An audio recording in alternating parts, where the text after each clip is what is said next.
Series. I'm looking for a drive-through for a vaccine. Siri, give it to me. Google, Amazon, somebody, where's my vaccine?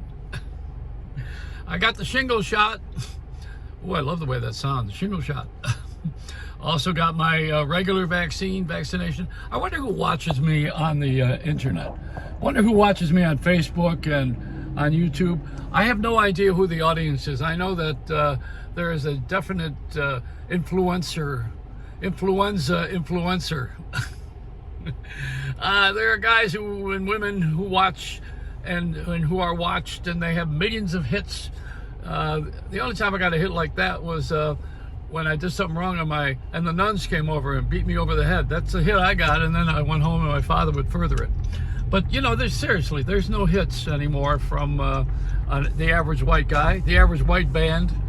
You have to be of color or of Latin persuasion.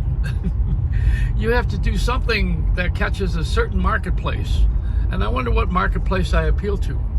Probably the old fools. That's it. That's me. No, but I don't want to insult the audience. I should tell you that once you're a celebrity, you can't give it up. It's an addiction. That's why Obama's out there. He loves the spotlight. He's got a book. He's going to make money. But, you know, that's why you see him all the time now. And you see Matthew McConaughey because he's got a book. Everybody's got a book.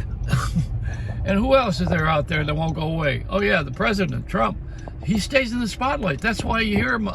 See, all the time that you hear about these guys is their effort to stay in the spotlight because they want to be relevant.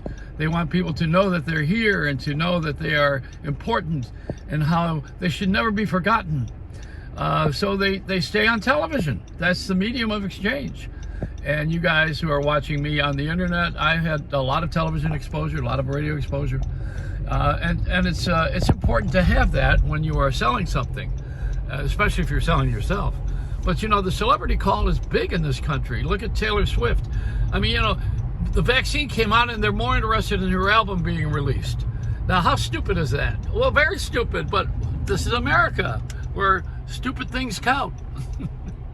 And we have a lot of people who are disenfranchised. You know, people follow certain brands of products. They follow certain shows on TV and series on Netflix and Amazon, and they follow certain political guys, and they have for instance, let me throw something out. You know that the white fright is on because they have run out of ammunition, and the sale of guns is through the roof.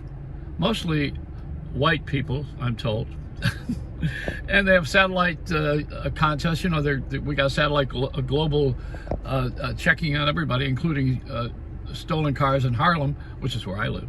You know, I mean, we have a lot of things that are being electronically monitored right now, including this behavior. See what I'm doing right now? This is electronic. How do I look? Anyway, it's a little report on how foolish we are and how we get obsessed with something. How this morning Gayle King was so happy to have these two black guys on the Bronx who have had a visit from Obama, and the reason he came to visit them is because they like basketball. I guess that's what they said. I'm only going by what they say. I mean, if that's the interest, that's the interest. Okay, fine. Go to a sports channel. No, they got a popularity, and of course he's selling his book. That's what I said. Come on, let's get honest about it. And CBS is owned by Viacom, and they own Showtime, which is where these two guys are on television. And they're always promoting all their own shows, like Colbert is their own show. I miss Gayle King when she had Charlie on there. You know, Charlie Rose was old. He was my age, and I like having an older person on the air because I am an older person. That's why. You know, as I've said often, if there's going to be a million-man march against older people, we're going to have to really have our walkers out. It's going to take a long time to get to Washington D.C. with my walker. I don't have a walker. I'm a what do they call me again? Influencer. Yeah, that's it. I'm an influencer. I'm also an asshole. That's Reynolds Wrap.